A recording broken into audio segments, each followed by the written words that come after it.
for being here this morning for this presentation. My name is Virginia Stenning, and the presentation today is about updating you on our zero drug and alcohol policy.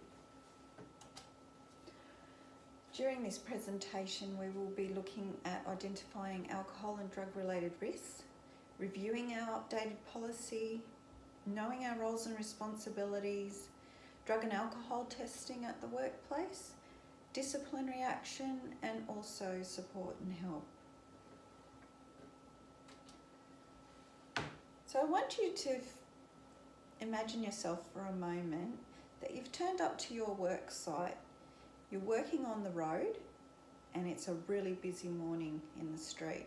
You have people taking their kids to school, rushing around to work.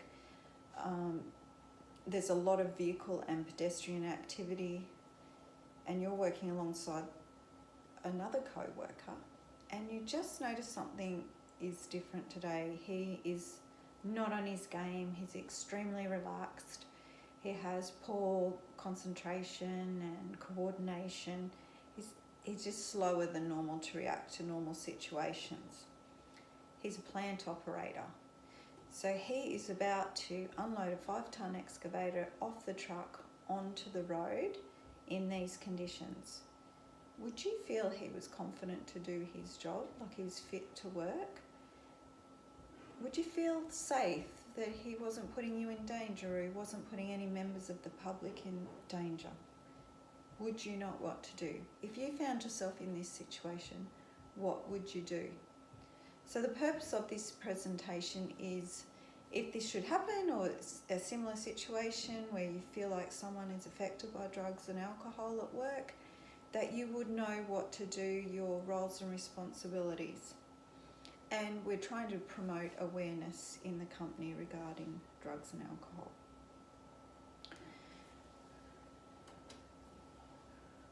So now we're going to have a look at some of the risks associated with drugs and alcohol. Some of those risks are poor performance and conduct, making mistakes, accidents, increase of injuries, even the potential for fatalities, illegal substances being at work, violence, damage to plant and equipment and property. From an employer's point of view, you have lateness to work, absent from work, decrease in productivity, decrease in staff morale, because you actually put your fellow workers in a really difficult situation.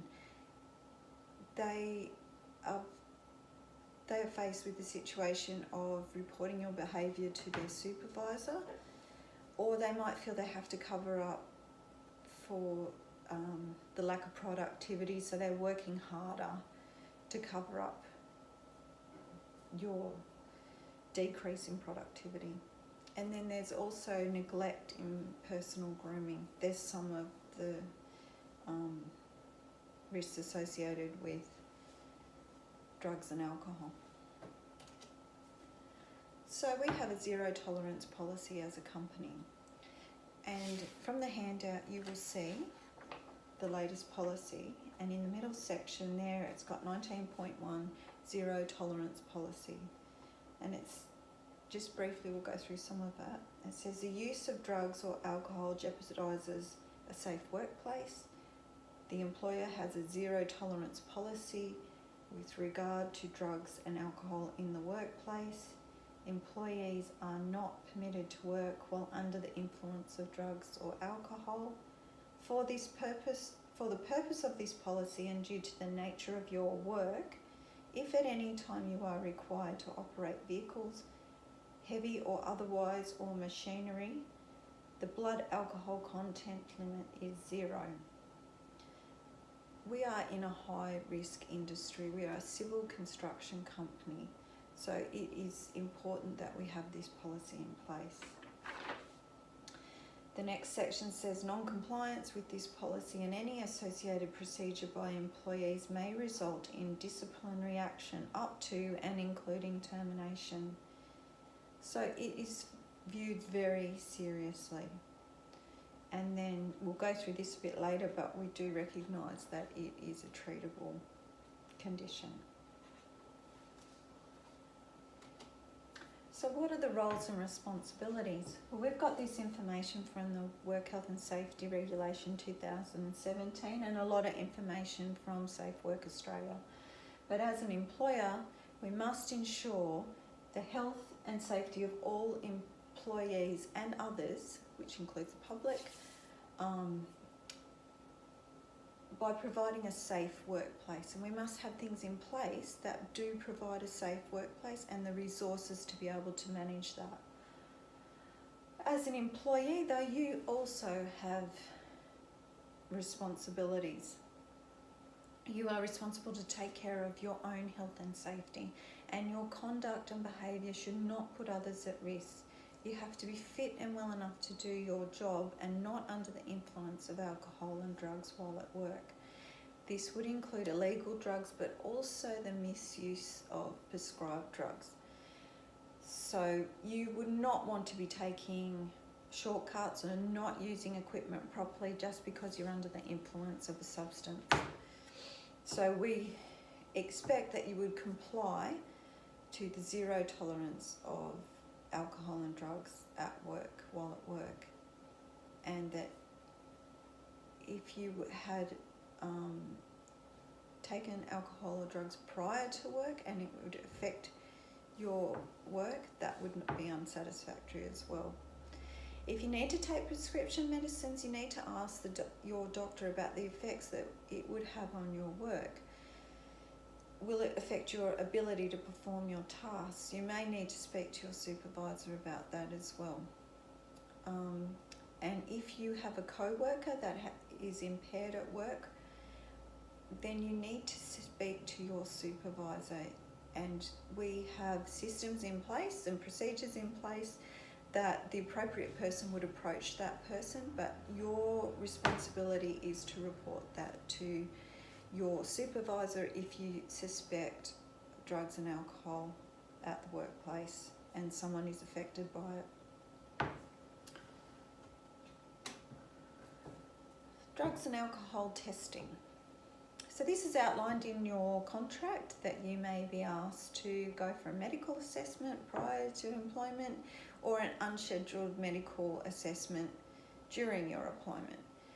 This will include a drug and alcohol test,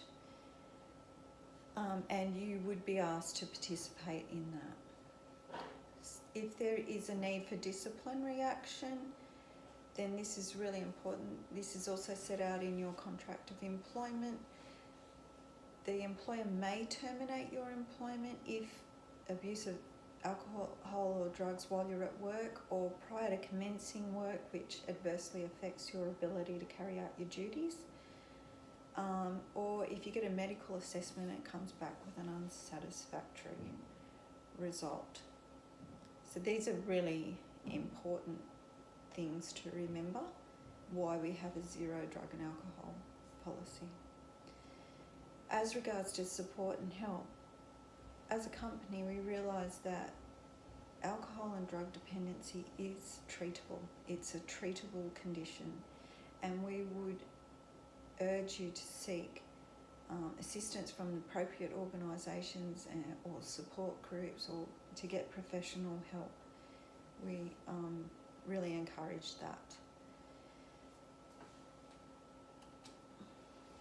Also, there's a really good video put out by Safe Work Australia.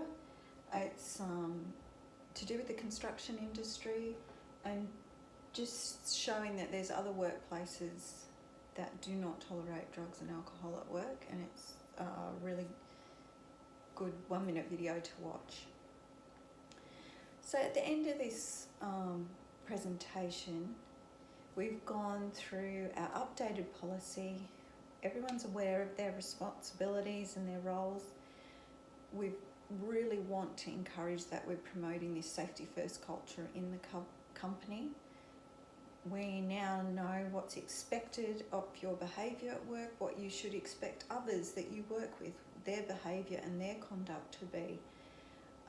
But we really want you to come away feeling comfortable that you can approach your supervisors, you can approach anyone in management of any of these issues, especially related to drugs and alcohol at work, and that you are involved in this process of keeping safety the utmost priority in our company as well. Just by your being here today and your presence at this presentation shows that you have an interest in promoting a safe workplace too, and we really thank you for that. So as a conclusion, if there's any questions? No? Okay, thank you once again for being here today, and if I could just ask if at the end of this presentation you take a moment to fill out the survey, it would be much appreciated.